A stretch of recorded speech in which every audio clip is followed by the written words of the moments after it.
Welcome back to my channel. In this video, I am going to show how to download and install VLC Media Player on Windows operating system. So let's get started. At first, open your favorite web browser and search for VLC and then browse this URL. Then download VLC Media Player.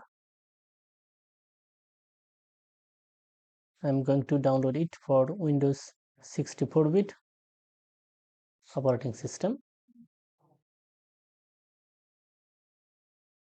It may take a while for downloading VLC Media Player. After a successful download, navigate to the Downloads folder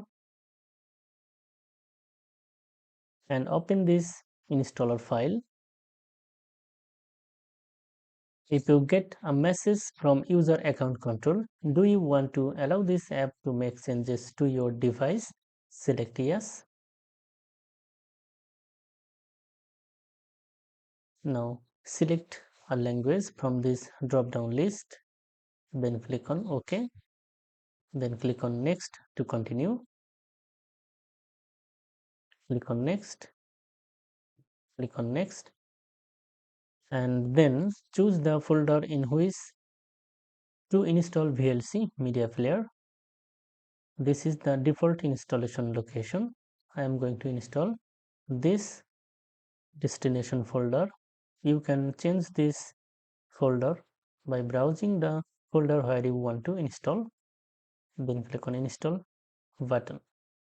It may take a while for installing VLC Media Player. That's it. VLC Media Player installed successfully. Now click on Finish button. If you like this video, like, comment and share. Thank you so much for watching this video.